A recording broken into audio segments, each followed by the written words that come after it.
So for over a decade, every Thursday, I've made an appearance on Boston Public Radio, WGBH, the Jim and Margery show. And now that I have a podcast, I realized I have never been able to flip the script on them. That's And right. instead of them peppering me with questions and basically trying to goad me to end my career in some sort of viral moment in the Boston media market, I want to try to present them with the same opportunity. Um, and when I was doing the math here, guys, I realized I've been doing this over 10 years. And then have you guys been doing this for 30 years Close. together? Since I mean, 1999. We've been doing radio for wow. 26 years, 26 years. and we did an under the radar television show that absolutely Right. nobody No one watched for a watched bunch of it. years before that. When I say nobody, I don't mean nobody. I mean nobody watched this television show.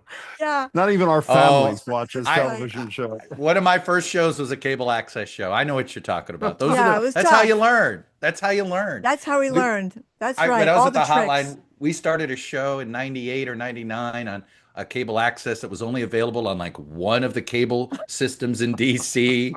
And the channel itself was owned by some Looney Tune widow who was sort of like crazy right wing, was willing to fund this channel, and they just needed to fill programming. Um, and I remember the guy who was our the show that preceded us, Billy Bush. This Oh was my before God. Billy Bush made it. Like he Wait, was the crotch like, grabbing Billy Bush? yes, Oh my yes. Oh, God. He was a local DC DJ. I didn't know that. But it's funny. You guys have been doing this business a long time. We were all experimenting in the late '90s, and now we're all kind of re-experimenting again. You guys have shifted to a YouTube format from public radio a little bit, and obviously still doing public radio. I'm doing what I'm doing, but um, in some ways, the more things change, the more they stay the same, right? I hope so. I don't know where journalism is going. These are tough times for the business and I'm nervous about it. People that have their kids in college now Hmm. say, tell me about journalism, and I don't know what to tell them, Mm. Chuck, because it's so different. You don't even know this, Chuck Todd, but you are part of we have a feature on Friday on our show. One of our segments is called Press Play. We started it about, I Yeah. don't know, 3 months ago. Okay. And I ask every guest the same question every week, and it goes like this. I said a couple of months ago, Marty Barron, former editor of the Boston Globe and the Washington Post, was on Hmm. our show. A day later, Chuck Todd, who's with us every Thursday, was on our show. And it was right after Ruth Marcus had not only had her problem with the Hmm. bosses of the Washington Post, but had been honest enough to write in a long piece in the New Yorker that at least on two of her columns, one of which I think was about Bezos, who owns the Washington Post, one of which I think was about Trump, where she admitted she pulled back from what she was going to say. Yeah. And we asked Marty Barron, do you know anybody at the Washington Post, reporters, not editorialists, who are, even if it's not truly intentional or pulling back a Right. little? He said, absolutely not. We asked you the same question. You said, yes, that there were people at NBC. That's what really worries me, that people Yeah. with good intentions who are worried about their boss, worried about their Right. own career, are not trying to be unprincipled, but maybe doing things that are unprincipled in the spirit of self-preservation. I hope I'm wrong. I hope you're wrong. I hope so too. And yet, I understand it's human nature, right? Some of this, right? Which is you're trying to you think, well, if I can just survive this storm in the moment, Mm. then I can, if I can stay in the room, it'll help in the long run, and I mean, the rationalization for why you compromise a principle or compromise an ethic, right? Like, and it makes sense until it doesn't, right? Until you've twisted yourself into a pretzel. And so I don't know. But Margery, it's interesting. Here's the way I give hope on journalism to Okay. young journalists. I say, well, because I got my start in 1992, which was a time of terrible transition for legacy media at the time. Remember, you had newspaper consolidation. It was the beginning of the cable boom.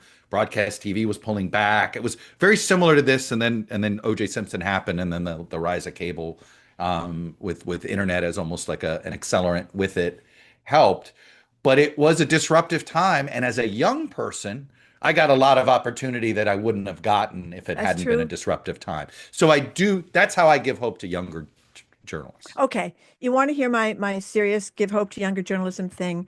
Yeah. What I usually say to people is, We should say you were a big time columnist at the Herald yeah, Globe I before was you were a on the I radio. was a newspaper reporter, and most of the people on talk radio in Boston come from newspapers. Yeah, Not you, not me. but I did, Would and you most. say this is two big chapters you've had in journalism? One was print and one was radio. Is that how you put it, Margery?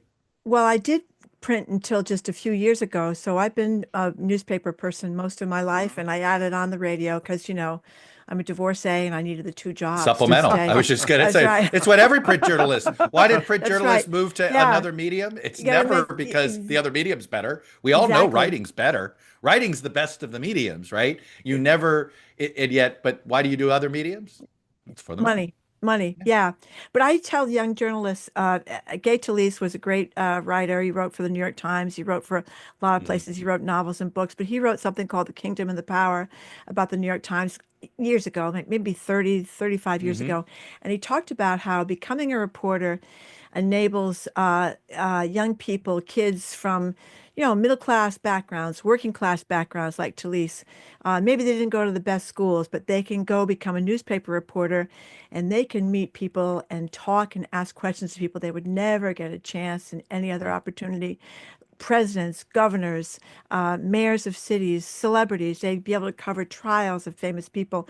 And I think that's so true. And I think of when I look back in newspapers, what I got to do, and in radio too, but in newspapers, because you had to actually go to the Mhm. scene, I got experiences that I would never, ever have gotten working anywhere else. I think being a reporter is one of the great jobs of all time. And plus, you can actually make a difference in people's lives, and I think Mhm. that's kind of neat. Marjorie, you've worked all over New England, big markets and small Yeah. markets. Is it, I sort of live in this fantasy world that it is ultimately as a newspaper reporter or columnist that it is better to be the big fish in the small pond. You really can have bigger impact locally than trying to have, Bob Woodward like impact nationally. Yeah. Is that your experience? I think that's probably true. I spent most of my life working for the tabloid in town. My former husband worked for the Globe, and I'm so old. They had a nepotism Wow, program. that's quite the mixed marriage, right? Herald Yeah, and it was the Globe. mix. It Yeah. was the mixed Some people marriage. have Jews and Catholics. In Boston, it's the Herald Exactly. and the Globe. Yeah. Exactly. And I just say that so people don't, know that I could have been at the Globe, but I wasn't at the Globe. You see, I say that to make myself puff myself But you up. ended up at the Globe Oh, before I you ended up stopped at the writing. Globe. But the point is that you write something about somebody that got really screwed hmm in some way, and this was the working class blue collar paper. It was in all the courtrooms, all the subways, all the buses. You wrote something about someone that got screwed, and it would matter. The checks would come in, or the phone calls would come in, or the head of Charlie Baker. I remember he called me when he used to be an administrator in the Weld administration. Called me and said, hmm I'm going to fix this. And I did a lot of stories about child welfare, which is no one hmm wants to read those cases. So it's a wonderful, wonderful job. I would never ever want to do anything else than be a newspaper reporter because of that. Well, in all fairness, Chuck, I think we have to add when Marjorie's saying, writing about people who got screwed, one of the people who Marjorie knows got screwed because of one of her columns was me. I was doing a ballot question in 1990 against a woman This is how who you was, guys met? Is this how you well, guys we're not met or sure sort how of? we met. He Okay. doesn't remember. I Okay. interviewed him, and I made Okay. such an impression. He doesn't even The remember it. woman who Yeah. was the doyen of the tax cutting movement in Massachusetts, Barbara Anderson, had a question on the ballot. And I was leading the opposition. And in an attempt to throw the vote to Barbara Anderson, Marjorie wrote a column saying, one, the opponent, that'd be me, drove a Volvo station wagon. I had never owned a Volvo station He did wagon. after the I'm column. not done yet. Fake I did. news. It was 2 years Yeah. later. Yeah. Why don't you tell them what you said I wore, Marjorie? Why don't you Oh, I said he wore whale pants, pants or with little the whales on whales them like on they do them. on Yeah, Oh, Martha's he's a Vineyard? Nantucket, like yeah, implying he's like a Vineyard I yeah. Vines never owned guy. these too. Yeah. So let's not Nantucket celebrate kid. Marjorie's Yeah. career helping the oppressed because I was the oppressee Yeah, Jim was when the it came oppressee. to I don't think you Yeah, could see from him. Cambridge. I know. from I know. That's The right. Cambridge. That's oppressed, the exactly. oppressed, yeah, from Oppressed. Yeah, that's Cambridge. right. From Cambridge. That's right.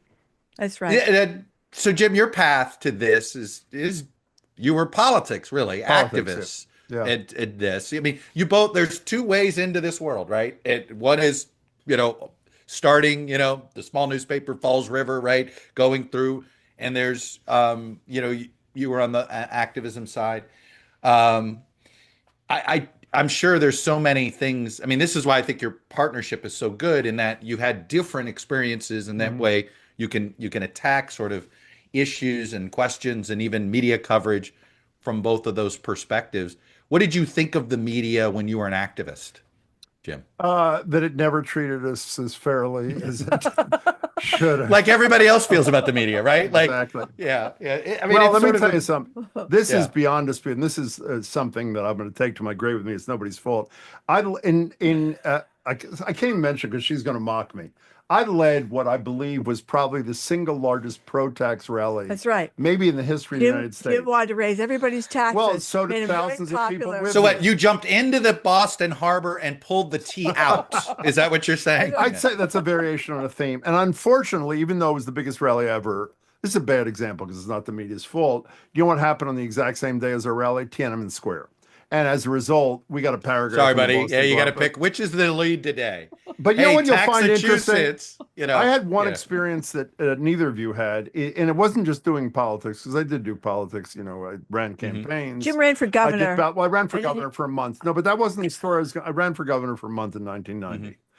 But I did run, unfortunately, and won a city council seat in Cambridge.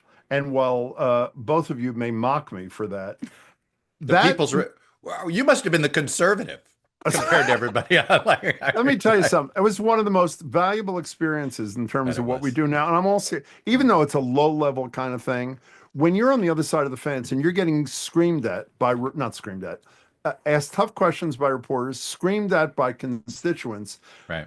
One's ability to understand what the hell you're doing when you're asking the questions is enhanced a millionfold. And so while it was a horrible experience in many ways, because the people in the city council in Cambridge sort of believe they're in the United States Senate, not in the, but it was really, I wouldn't really say it was a really valuable tool in terms of what it is we do now.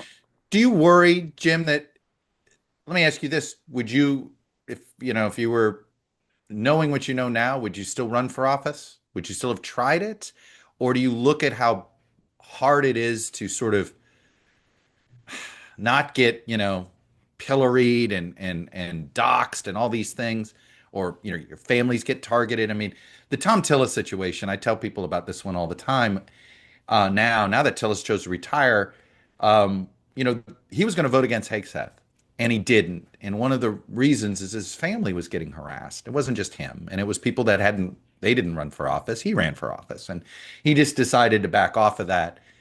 The pugilistic nature of politics today, where there seems to be no rules, right? And the elected official is seen as a dehumanized figure.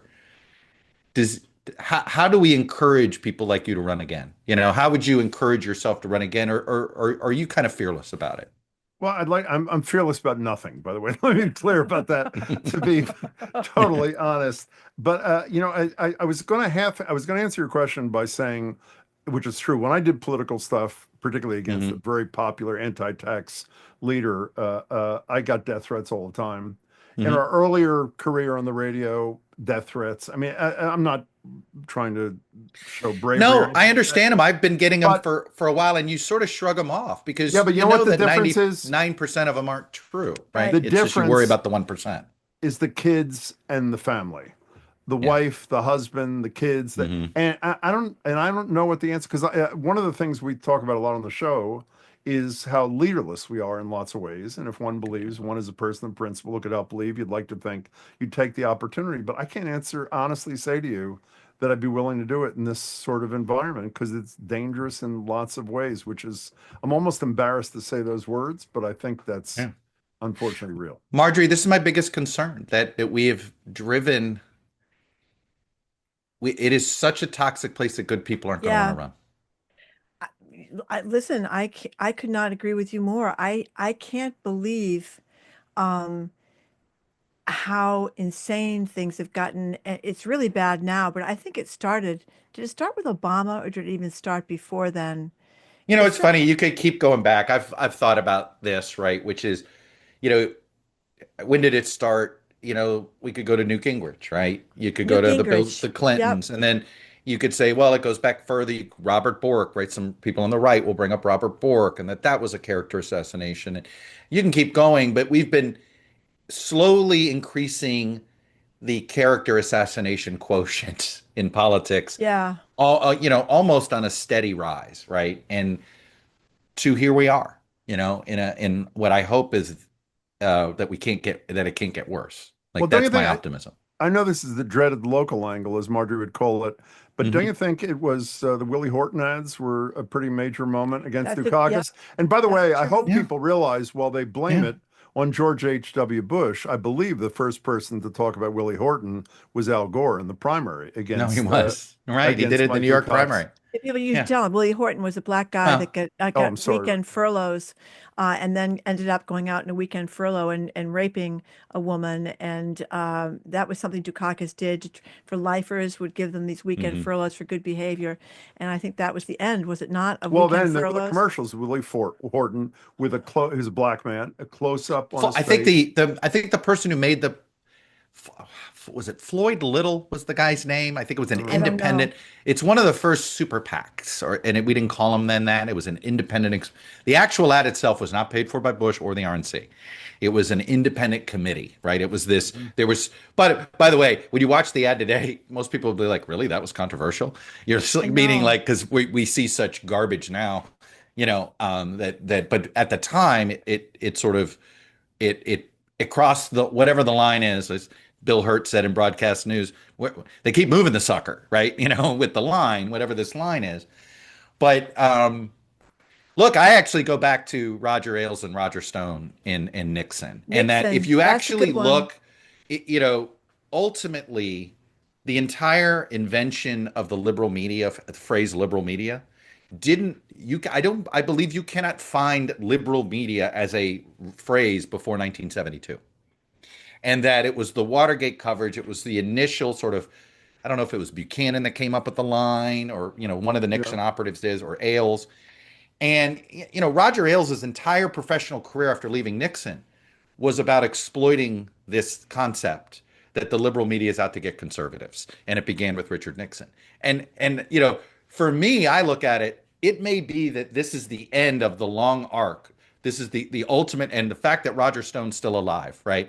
He's the only one left of that Nixon era still alive. But these were the people, and so many of them are derivatives that are left. Where here they are with Roger Ailes built the ecosystem that Donald Trump exploited to sort of finally right every wrong that they believe happened to Nixon. So I kind of think this is the end point of that. But that's just a thesis I've been working on lately. Can I get back to one thing? You asked, about running for office kind of Hmm. thing with all the scary stuff that's happening. How about the flip side? I don't know if we've ever talked to you about this. I continued to be amazed that other than for example, let's take senators, Republican senators who Hmm. probably can't read a stop sign, like a Tuberville or whatever the hell his name is, that kind of a guy. But those who were relatively intelligent Yeah. and Tom Cotton, who was educated at perfect. That's Cambridge. how well, and he's gone. Right. Yeah. So how do they live with themselves? I mean, I don't know. I mean, I'm not naive enough to say all of a sudden a majority are going to wake up. They got to go home and face their kids, their Right. grandkids, their spouse. I always think if you're a politician, do you think about the first paragraph of your obituary in your Yeah. paper? What's it going to But it's say? not. Trump sycophant voted to cut $1 trillion from Medicaid, voted But what to, if that isn't the media? Like, what if I read a very disturbing stat today that 70% of the country is unaware that Donald Trump has a cryptocurrency business? I can't even. What did you So my mention point today is, on yeah, go ahead. you see what I mean? Like, so, you know, it may be that those that know will know and those that don't won't. I am such a believer in that, Chuck Todd. I was telling Jim, I was talking to somebody over the weekend who used to be in politics in Boston his whole life. Mhm. And we were talking about the Trump administration. He said, well, look at Marco Rubio. He's been a stand-up guy. And I This said, is a really smart I've guy, a by the way, really too. smart guy who's been in 50 years in politics. And I said, Marco Rubio, who was the guy that stood up for USAID that would, have the HIV virus and food for starving children, all the things that they did, disease prevention and stuff like that, who's now done a complete 180 and has been the architect of getting rid of USAID. And I thought that this person doesn't know about Marco Rubio is really upsetting to me. And Yeah. I don't know the explanation because he is a smart guy. Um, I think that the Fox News and social media has been really effective. We get text, here we are, we're an NPR station. Really has. We get text messages all day long. We get text messages from people who basically believe, there are little men walking on Mars, crazy stuff, and they believe Yeah. it. And I think, wow, what's going on here? So Some little men walking on Mars, some little men walking on inside RFK Jr.'s brain. Those that's are the other right. ones There too. might be little men Well, walking this is a inside good his brain. transition. This is a good transition. When you guys began your career together, the word Kennedy meant something Yeah, in Massachusetts, in a way that was just, it was still a gold brand. Yes, it wasn't perfect, and no, Joe Kennedy the second couldn't get elected governor. It wasn't as if it was a automatic, but there was a reverence that went with it. Is it done now? Is this thing like, is this are we at like the Frelinghausen stage? Like for those of you who are like not total American history dorks like me, there was a Frelinghausen in Congress, I think, for like 200 straight years out of New Jersey. It was this constant like sort of regional family name, and I think they were signers, and I think there was a Rodney Frelinghausen in the 90s in New Jersey, and eventually sort of the names go away and all of that. Where would you put, you know, we saw Joe Kennedy the third lose a primary, right? So a Democratic primary. So, and this is before RFK's crazy. Um, what's the state of the Kennedy brand? What do you think, Margery? well, I think that even when we began, when Ted Kennedy was still alive, and people might argue that in terms of getting legislation passed, he Hmm. was one of the most successful I would senators argue that. ever. But even then, when you would talk about Ted Kennedy, the messages would come through about Chappaquiddick. And I Yeah. think you know, Is that an original sin? Is this an original sin that boy, talk about a do-over in life? What would have happened if he just I had think like I choked, I fessed up, I was afraid, I looked out for myself first, I didn't want her to die, I choked, I panicked, and if that's might have the been answer, better. It might have yeah, been better if he'd done that because he never admitted it. I thought the rest of his life was like, as we Catholics say, An a atonement? penance Oh, for penance. letting a woman yeah, die in that car and going off and going back to that hotel and sleeping and getting up in the morning and having breakfast and knowing that she was in that car. I think he was trying to make up for it, but because he never admitted it, yeah. you got to atone, right? And he never The did. I think he stories I hear about him in the 90s and the aughts, I went to school with somebody who had no health insurance, and he put them, this was a student yeah. at GW, and he put them on staff to get him health care, to get him the right, saved, extended this person's life an extra 5 years. Like the number of stories like that you'd hear that he didn't ask for attention. You're right. It almost feels like, that was the inner Catholic in him. I've got to right the wrong. Yeah, And I always thought yeah, that. I don't know if yeah. that's true, but I always thought that. Let me give you a personal story, if I can, about Hmm. Kennedy's effectiveness, which doesn't answer your question, but does speak to how incredible he was. I was the president of a union that represented legal services, lawyers, secretaries, and paralegals when Ronald Reagan proposed abolition of legal services for the poor. And the two champions were a freshman in the House, Barney Frank, and Ted Kennedy. And so we were affiliated with the United Auto Workers. A bunch of us met with Ted Kennedy. First Hmm. time any of us had ever been in an office with him. We were in awe for the most part from all over the country. He says, I'm going to do this, I'm going to do that. And I'm going to meet with the senator whose name I forget from Texas, who is wildly anti-legal services, and I'll talk to him. And so we say thank you. We go out in the hall and we're all saying that was great, but I mean, really, the guy Right. is the most right-wing, vicious, anti-poor person. Okay, next day we go back to his office. Who do we see in the distance walking arm in arm down the hall? but the Texas Senator and Kennedy. And we're still incredulous. Nothing's going to happen. The vote comes up the next day. I forget, it was an amendment about class actions or something around legal services lawyers around the country. And we have we need, I can't remember what the exact vote was, but this guy's vote, he is still not voted, the guy from Texas, was the critical vote that was going to kill our ability to do class actions. You know what happened? Didn't show up for the vote. And it was totally a function of Ted Kennedy getting a guy who had nothing but hatred for legal services for the poor to do me something. a favor. Don't show up. Exactly, because he had respect for Ted Kennedy. So that may be a small thing, but he was really one of the most effective characters ever. Now, to answer your question, even though young Joe Kennedy lost to Ed Markey, I am among those who thought he'd beat Ed Markey. I did too. Respect for Markey, but I thought he would. Generational kind of thing. Right. I'm not sure he's done. I mean, I haven't spoken to him in recent times. I don't know, but he is a really skillful, talented young guy, and I think it's maybe too early to write off the whole family name. I think that's fair. I mean, you would think. I wonder how much damage Bobby Kennedy Jr. is doing. Oh, I think he's. Look, I am irrational about. I'm pretty irrational about him, and I think I went off on your show once. You did. I mean, I just find it. I'm gross. I'm just sickened by this.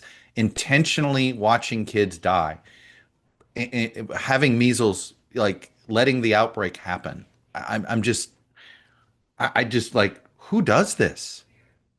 Who does this? But it's Chuck, just shocking to me. Aren't we saying that almost about everything that's happening? I know. Who talks about Alcatraz, alligator Alcatraz, and seems to revel sells in merchandise. It's on Amazon apparently now. You can buy the merchandise, and who thinks it's okay to throw to take away the healthcare of millions and millions of people, so you can give tax breaks to. I'll tell you who thinks it's okay. Everybody, because nobody's doing anything, are they? We talk about this all the time, Chuck, on the show, and I'm sure with you too. You raise the tuition for public universities in Paris, and there are 1 million people on the street the next day.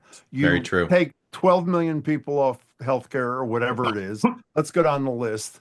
Deport people who are wonderful members of our communities, on and on down, and we tweet about it or X about it or whatever the hell we do. I think the answer is I have family members who don't look like you and me, who are American citizens, who were detained off a plane and had to prove their citizenship. Oh my God. I mean, and this just happened recently. And it's you're just sitting there, you're just, I think it's because until it happens to you, you don't, it's like, what's the great poem? First they came for the Jews, and I just, said, well, it's not me, or whatever it, that Elie Wiesel poem and that's, I guess, the world we're living in. I mean, this is where I always vacillate. Is this a 5-alarm fire, a 7-alarm fire, or where I try to end up, hey, we've done this before. We survived George Wallace. We survived Joe McCarthy. We survived Charles Lindbergh. We survived Civil War. We survived, I vacillate, right? And I choose right now, to make the case, we've been through this before. We know how to, and this should give you comfort that we know how to get out of it again.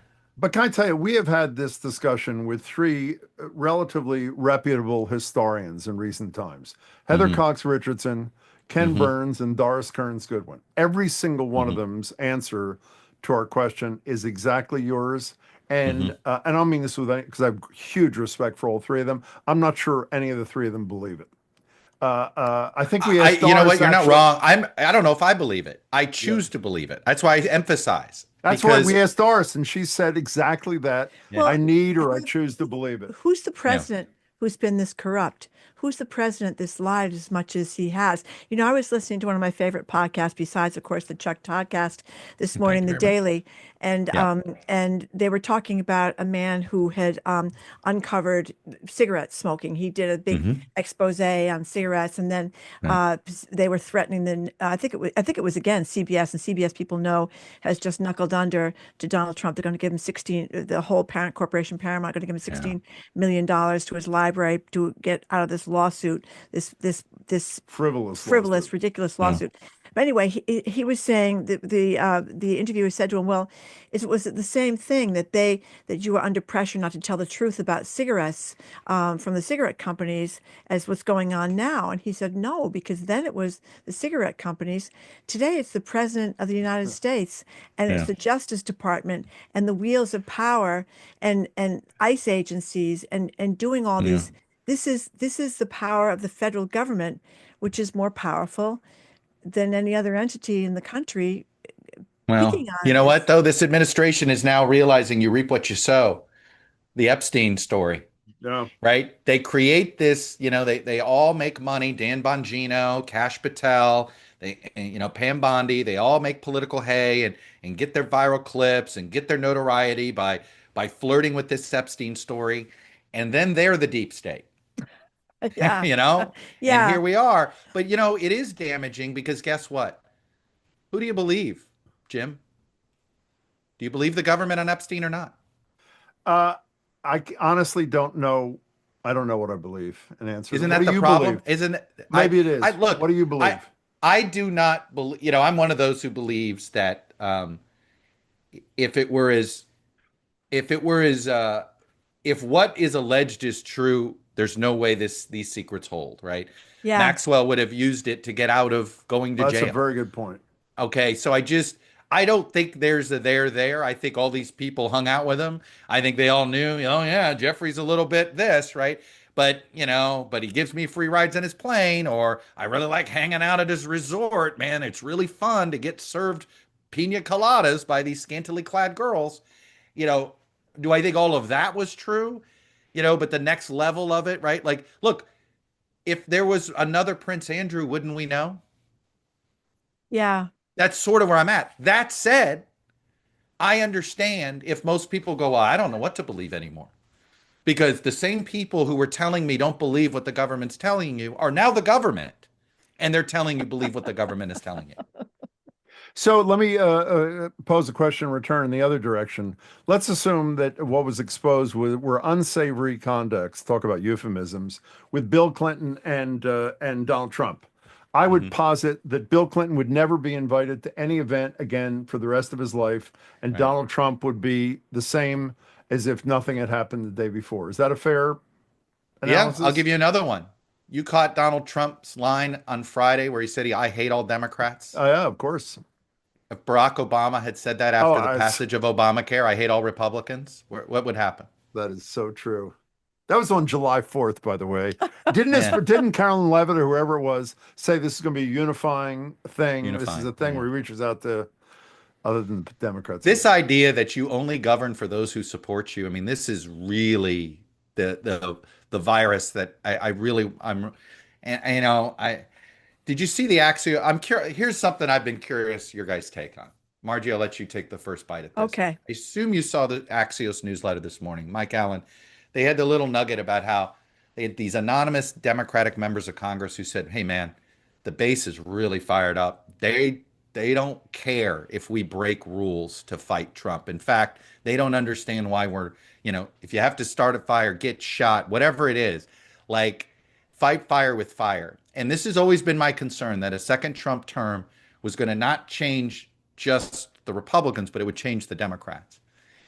And in the zeal with defeating Trumpism, how many norms and rules is it okay to break if it's in defiance of Trump, right? Like, and what kind of slippery slope could we be ending up on? It's a concern I have, Yeah. but I understand the Democratic anger. That's a tough, Well, I that's, can answer it. you can't, I don't You think you go. could. Well, I was going to say maybe I'm being Pollyanna here in Massachusetts, but I want some leadership for the Democrats. I don't think that they should lower themselves to steal and cheat and lie and do what Donald Trump has done. I don't I'm think with you. I that's think Kamala a Harris good got idea. as many votes as she got because they're the party that isn't doing that. Yeah, I hope so, but I don't know. I don't know. I think the You know, Democrats have got to do something. You mentioned Kamala Harris. I think the Democrats have got to do more to recognize talent. You don't want to keep putting up people Barack Obama was wrong. Biden should have run against Donald Trump the first time around, not Hillary Clinton. That was so or anybody unpopular. else, or it should have been Yeah, an open primary. It should maybe open Barack Obama primary. shouldn't have been the one to decide who, you know, Yeah. let the voters decide. Had the establishment decided in '07, Barack Obama never would have been the nominee. You know, That's a good point. I also think it was too bad that the Democrats, Kamala Harris was a tough candidate when she ran for president. She was eliminated very quickly. I mean, obviously there was sexism, there was racism, but in general, I don't think she's that talented of a politician to have gone right? up against Donald Trump. And I wish they'd had a primary then with a Josh Shapiro, et cetera. So anyway, I'm getting off Can we get back to the topic. rule breaking? There's rule breaking. Yeah, the there's rule breaking, Jim. Where are I you? understand the rule breaking that you don't want the Democrats across. I'd like them to break some rules. I mean, the Oh, example good. that Which Margery, ones? well, I'll give you an example, Margery. You and I talk about it quite regularly. A bunch of years ago, I'm sure you'll remember this, Chuck, they had a sit-in. And I think they Oh, had a sit-in yeah. On because guns? Was the this on guns? Republicans Yes. wouldn't allow a vote Oh. on guns. Do you remember how the sit-in, this principled sit-in, were Oh, I breaking agree with house that. rules? They were breaking house rules. You're right. Right. Do you That's a remember good how rule. That's good trouble. remember how Yeah. the sit-in ended? It was a holiday July weekend, 4th. and they ended the sit-in because Yeah. they had to get home for the holidays. I They had to would catch a argue a plane. little more Yeah. rule Yeah. breaking Okay. might That be a that would good be thing. good. Okay. Yeah. So I Yeah. get that. That's as John Lewis loved to call it, good trouble, Yeah. Good right? trouble. Um, but we all know there's this line. Look, there's a whole group of Democratic consultants who want to come up. They're like, hey, the right wing is doing misinformation. Maybe we ought to too. Hmm. You know what I mean? Like that's No. the slippery slope I'm worried about. I don't I think think we that's. agree with you. I But you think we do do. wonder why the Democrats aren't better at certain things. The old line about how, the Democrats are showing up with scissors at a gunfight or knives at a Right. gunfight, or that the Republicans were brilliant enough after Roe v. Wade to spend 20 or 30 years organizing the judicial pipeline, which has brought us Mhm. the Supreme Court we have now. I don't know why Democrats aren't better at those kinds of things, why we get outsmarted, why we didn't know Mhm. so much about Project 2025 before the election, or maybe people did and didn't care. But the Democrats are lousy, I think, at messaging too much But of even the when they're time. good at, I mean, look at this. I'm hesitant to be critical of these two things because so many people saw them as great moments in political history. Cory Booker stands up without peeing for 26 hours or whatever he did and Mhm. gave a speech. I heard about an hour of it. It was pretty impressive. 8 hours Mhm. or whatever for Hakeem Jeffries. And in the words of Peggy Lee, that you're not old enough to remember, her famous song, "Is That All There Is?" At the end of both, Mhm. and I don't have a better idea. Is that all there is? Long speeches that are substantive and Well, principled, and then you go home? I mean, what is well, that? here's what. All right, I'll throw something else. I had Kristen Soltis Anderson on the show Mhm. last week, Oh, and she said something that I thought she just thinks we were talking about Mamdani, right? Mhm. And the whole why did he win? Did he win on yep. substance or did he win on style? Right? Essentially, right? I think there's still this debate. Was it substance or style? And she is basically saying, look, he really is like Trump. He filled all the empty space with entertainment, if you will. It was substantive entertainment, but I'm going to show up here. I'm going to show up there. Yes, it was a little performative. She thinks you have to be performative now in order to be seen as legitimate, right? And this is sort of a problem in the media space, right? Good journalism isn't enough. Do you know how to sell it? Are you a good influencer, right? Do you know how to go Oh, viral? Do you know how to do these things? And that is the skill set, and that in some ways, right? Right, this comes back to like Donald Trump's been doing this his whole life. Suddenly the media ecosystem changed to his strength. He didn't he didn't change. It's just suddenly his style of zero attention span suddenly was an asset when it used to be a liability. Right? Like, it was sort of we devolved arguably towards him in the way we consume information. But that was sort of her conclusion. She's not alone here. Who thinks that performance is more crucial than ever, and performative, knowing how yeah. when to do these things. So I'm with you, Jim. I don't know what the hell either got you, because here's the thing. It wasn't like it was going to lead to a new vote. There wasn't like there was going to be, this is not Mr. Smith that suddenly you've persuaded people who are watching All right, I'm now going to vote with him, right? Cory Booker wasn't changing a vote. Hakeem Jeffries wasn't changing a vote. They were there literally to raise money. Okay. Now, when Cory Booker did it, I think it was the day of those special elections. It was April 1st. Mhm. And it was the day of those special, and I think it was an asset to turnout in Wisconsin and in some of these places I because forgot it that. That's a good gave point. base Democrats, hey, while you're getting Yeah, ready to vote, are you excited good about point. this, right? So I do think the theatrics, I think what we have to learn from Trump is that the theatrics do matter. Filling the space matters. Dominating the space matters. And you know who understood this accidentally, it turns out? Who? Bill Clinton, Oh, yeah. right? Because Yeah. Bill Clinton, we were consumed by all things Bill Clinton. Bill Clinton loves to go to McDonald's. Bill Clinton's going to a football game. Bill Clinton, this, Bill Clinton that. And it drove the right wing crazy, right? And yet it was performing, arguably Ronald Reagan. Ronald Reagan this, Ronald Reagan that. And it drove the left wing crazy. They couldn't seem to touch this guy. I, I don't like to admit that that's where we are, but maybe that is where we are. Well, why can't you be? I mean, it's funny. We had this exact same conversation. I don't know if you know Nick Quah, who's the Podcast guy. for Vulture and writes for New York Magazine too. Yeah. Today, I don't even know how we got into this. Oh, because he had a conversation with Mamdani about what podcast he was listening to and whatever. And I think the three of us agreed that the delivery was hugely important with Mamdani, but I would argue you can be both things. You can be substantive and be good messenger, as opposed to Donald Trump, who's an incredible messenger and has no substance whatsoever. So I don't think valuing quality of the message and how it's delivered means you have to one has to cheapen the policy prescription of the messenger. Do you know what I But mean? we don't have one at the moment, do we? Well, we were The just talking about how Democrats? Mamdani, in Yeah. a local way, if you like his politics, is doing both, Well, So- look, I think Mamdani is an important, I think if he sparks, there is a necessary debate that the left needs to have about socialism versus capitalism. And I mean this, like I do think that there is a true dispute. Is capitalism too broken to fix? Or can, which side of this column are you on? And I remember Elizabeth Warren said, I'm a capitalist. I want to reform it. Something Bernie Sanders wouldn't say. It was her way of trying to differentiate herself between Sanders and herself. I think I do think this is an important debate because I do think we're in this weird moment with both parties where the only thing that keeps them together is cultural issues, not economic issues, right? The divide in the Republican Party is essentially free trade versus protectionism or isolationism versus internationalism. And it's a real divide. They're papering over it, Trump's personality. I think in the Democratic Party, it really is. It's sort of socialism versus what I call technocratic capitalism, right? Sort of that public-private partnership, but for the most part, a regulated free market, if you will. And the left wasn't having that debate. They're just so consumed with not being divided, and maybe having this debate will be healthy.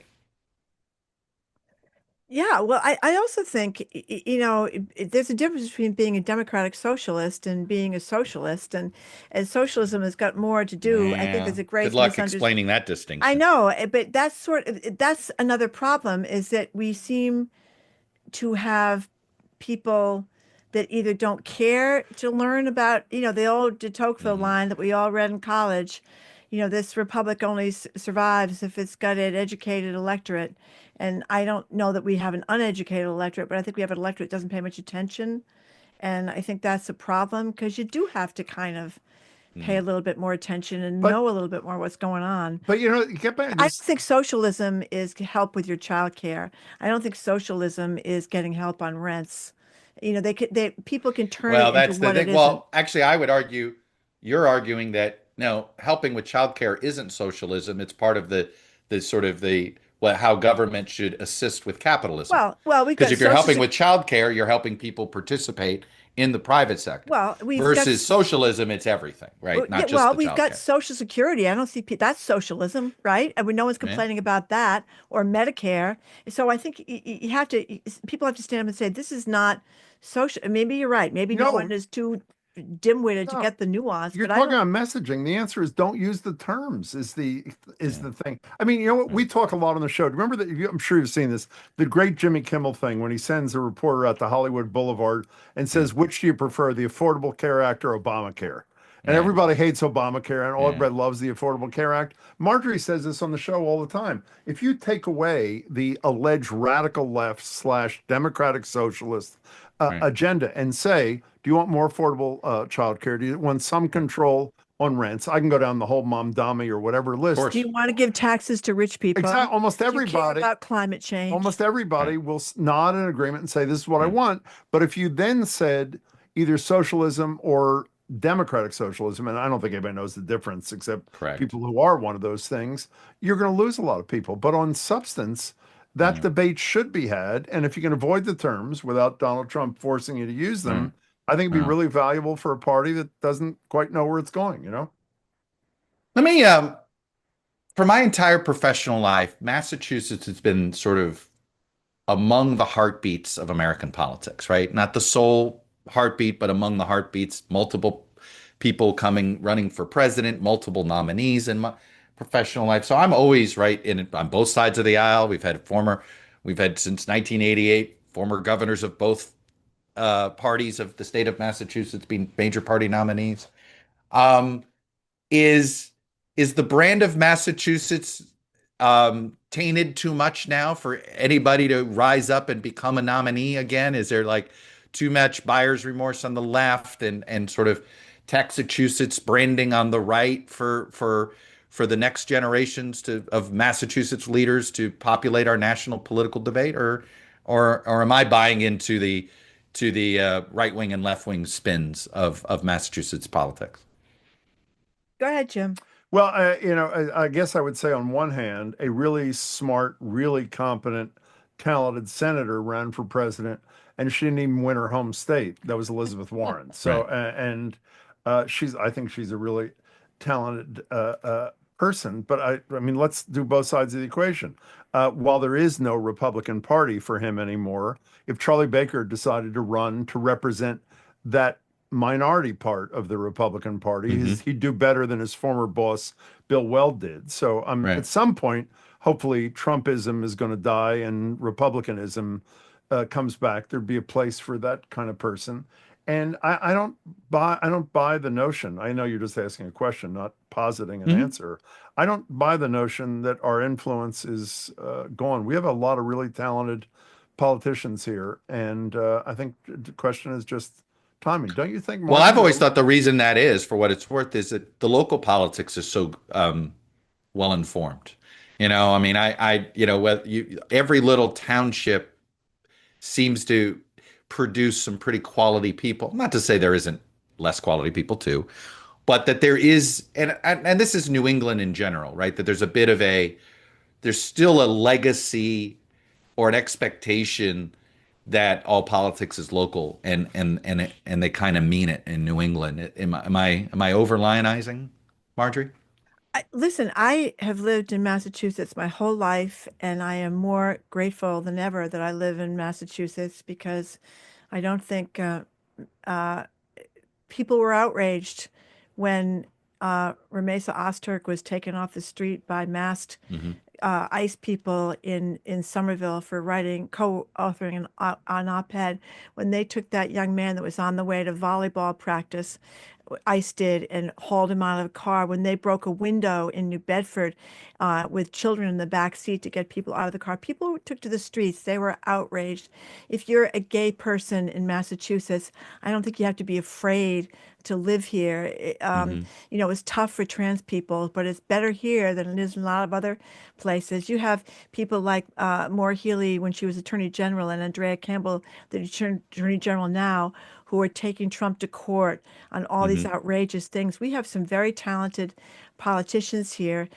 We have a very good school system here. If your kid is disabled, you may have to fight to It's get the always been. care. I mean, it's always been public school rankings. Yeah. Massachusetts is always number one. I Yeah. mean, I think a lot of people would be lucky to live here. It's very expensive to live here, tough to buy a house here, but I'm really proud of Well, Massachusetts. we also have a mayor on our show tomorrow who kicked Congress's ass a The couple of months the ago. only Michelle, one whoa. I've ever seen give as good as she got, better than what she got, Mm. with a nursing child, infant, newborn at her breast, I might add. I love that for all the women of America. Well, I was that was actually going to be how I was going to land this plane, which is the Boston mayor's race, Yeah, and Mr. Kraft, is it Josh Kraft Josh that's Josh Kraft. running? Yeah, Kraft. yeah, Josh yeah. Kraft that's running. Um, it looks like an invisible campaign at the moment, um, in that it's a lot more advertisements than it is hand-to-hand campaigning. But you tell me, you guys are on the ground there.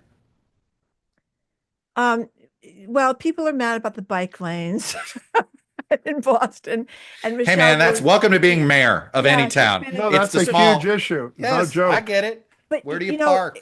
You took it's away we parking spaces. I have been amazed by her. She's got a great backstory, has a mother with mental illness, raised her two Hmm. younger kids, brought them all to Boston, the mother and the two younger sisters, while she went to Harvard and Harvard Law School. As I said, she outsmarted them all in Congress. I've not seen anybody do as well in one of I those agree with you. gangbangs as Michelle Wu did. And as I said, a nursing mother of three. We've had a chance to interview a lot of politicians in our time, Jim. Is there somebody that knows more about the city of Boston as the mayor than Michelle Wu? No, she's She's wildly very smart and impressive. Whether engaging she's going character. to, I think she will win big again. I could be wrong, but I think she'll win big By again. the way, can you be Mayor Mumbles anymore and win? Could you have been? Well, Can I tell you something? people loved him. They loved I him. know they did. There was a I love. poll that came out about him and a predecessor of his, Ray Flynn, Yeah. which are two of the most amazing polls I ever saw. I think the Globe did them. I'm not sure. Have you ever met the mayor of Boston? And by the way, it didn't mean have you been at a rally where he spoke or in an Yeah. auditorium? Have you ever met? And it was in the high 50s and low 60% in a Yeah, major American city where people had met Tom Menino or Ray Flynn. I mean, that's become a They were tradition, old school. a Yeah, on really old that. old school. school. Is Mayor And Wu this way? Does she do the same thing? Do you see her out there the she's same way? out. I mean, she has a brand new baby, as you probably know. As Margery said, she Right. brought the baby to Congress. She often brings the baby to our radio show and then hands it off to Right. her husband, who has decided to put his career on hold to take care of Hmm. the baby for the time being. But yeah, she's. I think they established this notion if you're not out there, Marty Walsh too. If you're not out there meeting people almost Hmm. 24/7, this is not the job for you. Yeah, So Josh Kraft, we should give credit. I mean, Josh Kraft ran the Boys and Girls Clubs in Fall River Hmm. Fall River Boston. in Boston for years and years and years, and did a great job. I'm not sure why he's running at this particular juncture. Can I tell you why I'm laughing? I'm not laughing because of this conversation. You just mentioned a minute ago, we're talking about bike lanes. I love that you said it, Chuck. Where do you park? All our listeners mock me because I made the big mistake when we had our first bike lane discussion Hmm. about 6 months ago, mentioning Yeah. it was my birthday last year. And I had to get my own cake, which is bad enough to begin with. And I couldn't find a space nearby. So I had to walk 2 blocks to get my own Yeah. birthday cake. And I will never live it That's right, down. American Yeah. So Was it tragedy. it's a raining at the time or snowstorm both I ways, think it right? was both Uphill? actually, and it was Yeah. boiling at this. It was Yeah. unbelievably hot, and it was Yeah. snowing. It was uphill. It was Do you, horrible. but so is this, I do think there's an anti-incumbent vibe that is nationwide, right? You saw it, Pittsburgh's incumbent mayor lost. We saw that San Francisco's incumbent mayor lost. Yeah. So I look at these things through that national lens. Are we going to see more of this? I think it's a terrible time to be an incumbent, right? Just in general. Yeah. You can feel it, right? People are just like, I think this is why we've had 3 one-term presidents in a row. People didn't vote for Trump. They just voted against, they voted against at least that final slice of voters did. How concerned should she be about that in Boston? Do you sense that feeling at all, Jim?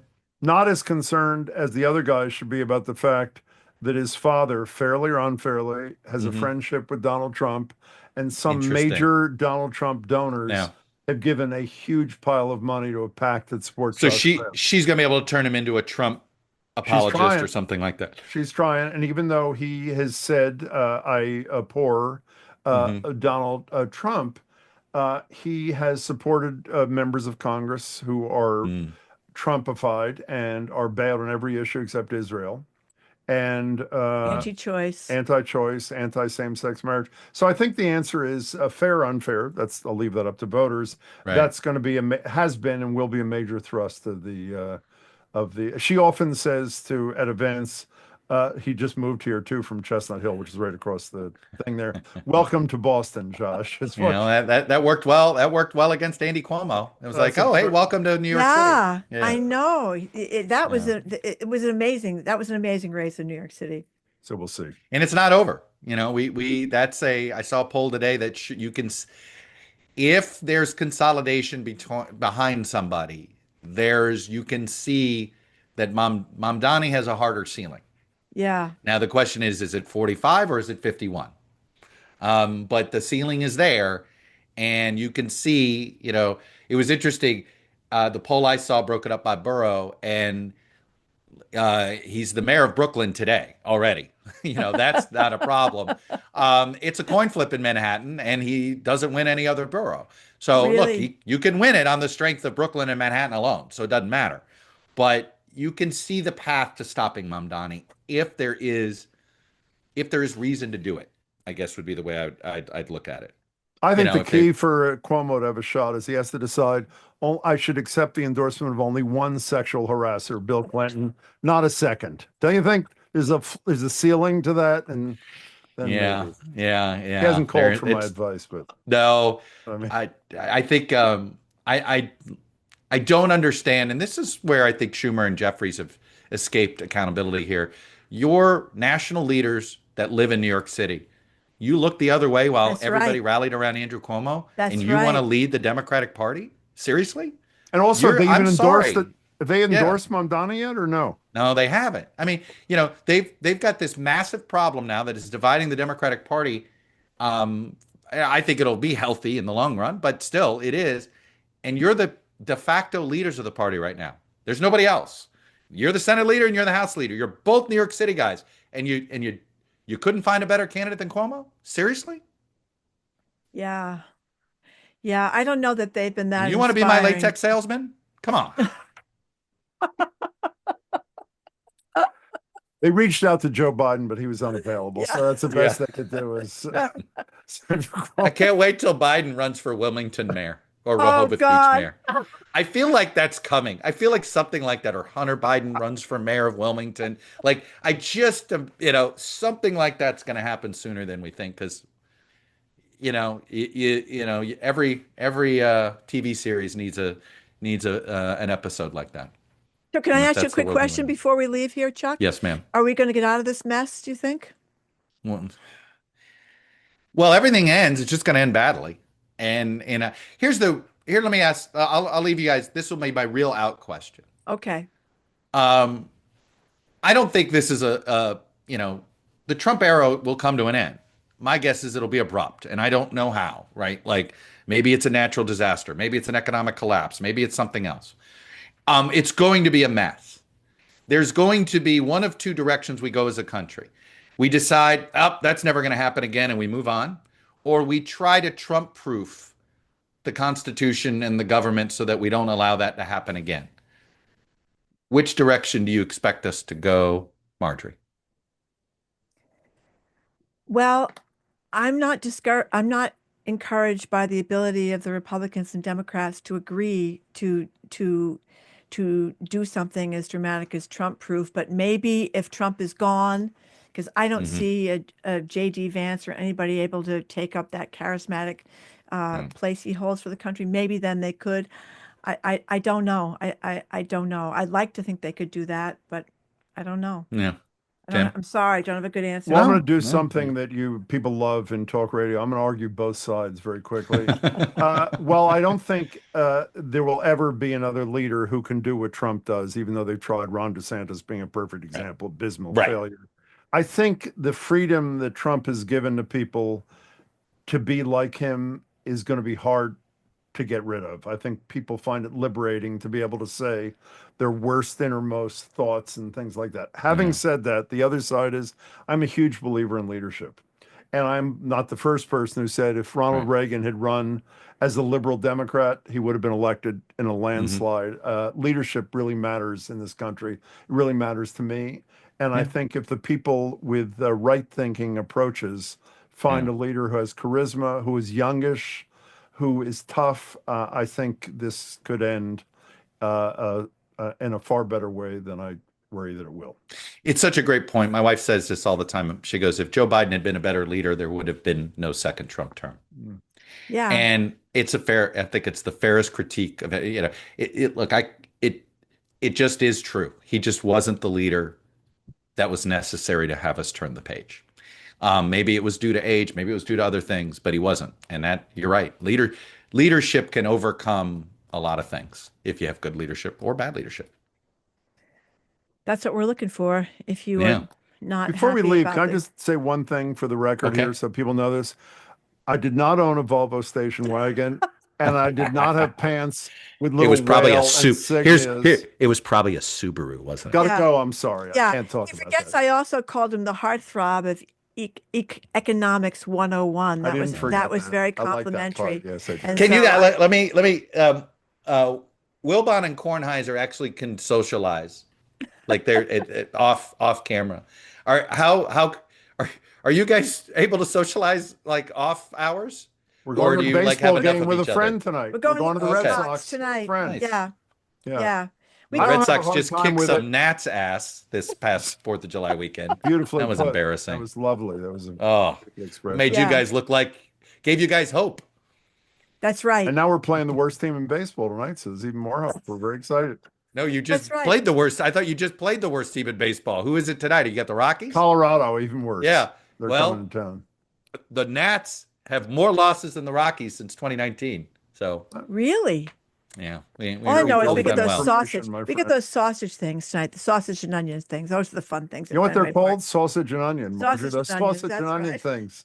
I'll have a sausage and onion thing, please. Thank you. Now everybody knows why this is my favorite half hour that I spend every Thursday with you guys. We love. I will. Thank you. We love I will having see you guys and by the soon. way, the guests Yeah, love you. thank you The so audience much, loves Chuck. you too, Chuck. Thanks.